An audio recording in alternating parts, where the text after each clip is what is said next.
Coming up on Business Incorporated today, Kenya export earnings hit 10-year high.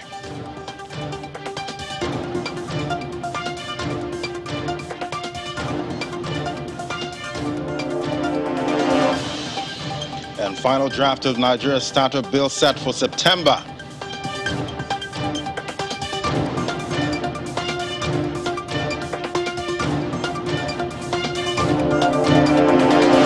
And South Africa Business Confidence Index falls to 93.2 points.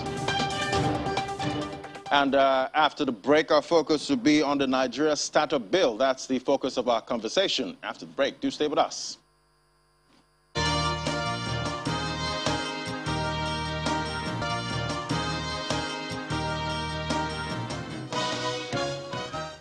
Welcome back. You're watching Business Incorporated live on Channels Television. Well, to our next conversation now. In May, key players in Nigeria's tech ecosystem met with some representatives of the Nigerian presidency to discuss one thing: the creation of Nigeria's first startup bill. The bill is being put together to foster the growth of startups in the tech ecosystem in Nigeria. And in May, a town hall comprising some stakeholders in the space as well as some government representatives discussed the need for a startup act, especially for tech companies. Why is this bill important and why now? Samson Olatunde, founder and digital CEO, Tribe International, joins us now to discuss this. Great to have you. Thank you. Thank you for having me here. Yeah, so tell us about this bill and why it's coming at a time like this. Yeah, the startup bills are a collection of regulations with the intention to boost the incentive of young people to start businesses, investors to invest in potential enterprise, and other ecosystem that may be of help to startups. And then why is this coming right now? Because African entrepreneurs have been armed by different regulations that has happened over the years. I mean, for instance, in Nigeria, you have the access of the Twitter ban, you have the access of the Okada ban, and then this has really affected the startup because that's where we have majority of people earning from and scaling up from their innovative idea. So I feel that this is coming at the right time because it will stop the elderly politicians from bullying those of us who are young, who are innovative to achieve more at this particular time. So I feel that the startup path is going to be a major change for us to achieve more and give us more incentive as young people. Right. So, but what do you think will be done differently with this bill? Because I'm sure that they'll still embrace some older policies, you know, adding to whatever comes up next. For me, I think that with this, what will be done differently is to think around the fact that it can increase our local support for entrepreneurs. We should look at it from an angle that is going to attract global venture capitalists to get into the narrative and even see that our country is ready for business this time around because of so many things that has happened because of the pandemic. If I look at it from another angle, it will increase the innovations of young people, it will create more jobs, it will navigate government and entrepreneurs to be able to see how things can be done and for us to be able to increase more startup in our country, Nigeria. All right, so you did mention the Twitter ban and the Okada ban, which affected, you know, most startups, and, you know, they've had to actually pivot. And also they had the cryptocurrency ban with banks, you know. I'm thinking, how would this bill actually help with policy making?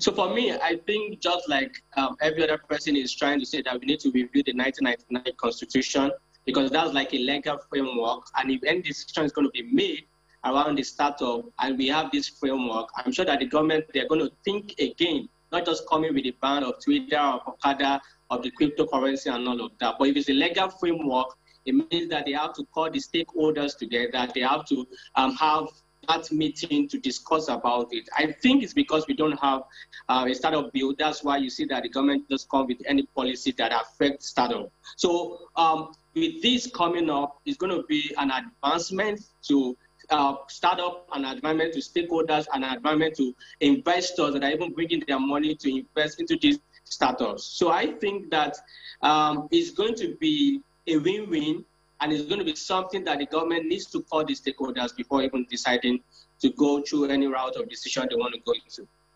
Okay, but how soon do you expect this bill to be passed, and how soon do we expect to feel the impact of it? For me, I think that it's something that we are expecting to happen immediately, if not even now, because most of us who are startups, we need this to be able to guide us. Many investors need this at this time before they even want to invest into startup or enterprise that has to do with startup because of so many things that they have experienced. So just imagine the kind of money that people that invested into Kokada, the kind of money they have lost as investors. Now, not to talk about other businesses that we're talking about. So if it's done now, it will be an advantage to us who are into this business, who are startups. And for me, I think that implementing it will go a long way to help a lot of young people to trademark. It will help flexibility. There will be trust fund that will be available. And then this can be aligned with the startup bill that we are talking about. So I believe that it's something that we're really expecting to happen almost immediately by our government. All right. So, but what's I'd like to have your outlook for ease of doing a business in Nigeria, knowing that we don't rank so well in that counter. For me, I think that many things are going against us. There's no good infrastructure facility. People have difficulties in accessing funds in terms of loan. The commercial banks are not really helping the SMEs because you have to know somebody to know somebody. And all of the scheme that is available to say that is empowering young people, many of them, we don't have a direct access to it. So I think that with this Startup Act bill, it's going to help us in a way that, for instance, I'm thinking that in the startup bill, they should reduce the tax prepaid for the next 3 years. I mean, startups should not even pay tax so that they can be able to structure their business effectively and have it like something that can go beyond measures and become an institute that people can plug into. I'm looking at innovation idea becoming like a silicon. For instance, in Yaba in Nigeria, it's becoming like a silicon.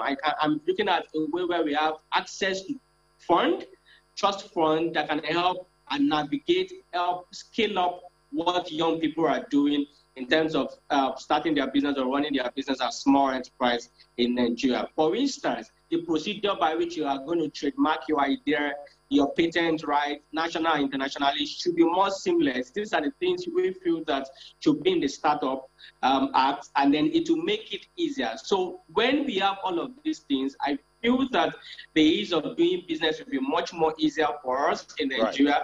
And then we can now trademark what we are doing around the Tunisia kind of strategy, of what they've implemented around their own country.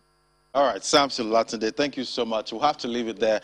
Now, Samson Olatunde is the founder, digital CEO, Tribe International. Thank you for coming on the program.